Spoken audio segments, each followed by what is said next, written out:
Do you know a mom, or are you the mom, who wants your daughter to suffer as you did? And I've met these ladies. I've had conversations with them at their kitchen table where they kind of try to sugarcoat it, but they don't. At the end of the day, their story is, you know, I was forced to get married, or I had to do this, I had to do that. Why should my daughter have it any different? And there's this viciousness behind it, this anger that they've carried their whole life. And mind you, I've had my moments. My girl's 19, and to try to get her to understand like that even 30 years ago, it was a different game. 40 years ago, it was different. Like they enjoy so much more freedom now. And when she's shitty to me, I want to be like, you need to go through some of the crap I went through, right? That's just human.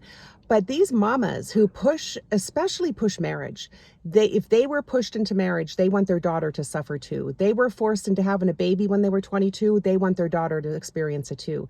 They literally want company in their misery and in their anger because no one's ever just said to them, I'm so sorry that your life was stolen from you by the church or by your shitty dad or by your mean family. These women I've met who just carry the generational trauma of being bullied in their families and maybe will have physical damage from it, like really, really deep stuff.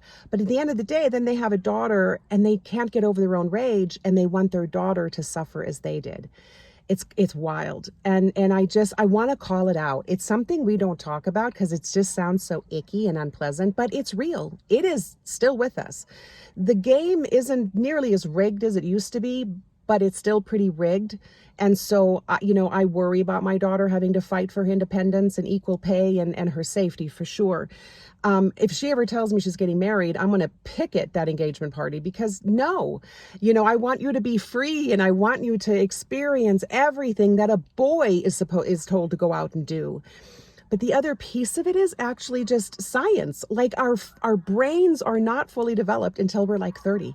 What the hell are we doing getting married in our 20s? These divorces that just suddenly happen in the 30s and early 40s, we just didn't know what happened. You grew up. You are not the same person at 30 that you were 20 or even 25. Like life is just one continuous growth experience. And then we hitch ourselves to a human when our brains are literally not fully developed yet. And then we wonder why we look at each other one day and don't recognize each other and don't recognize ourselves, but shit, we're married. You know what, girls, if you want a pretty dress and you want attention, then have the commitment ceremony, do all of that, but just give yourself a break.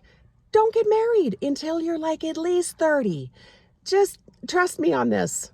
I'm an old bitch. I know things.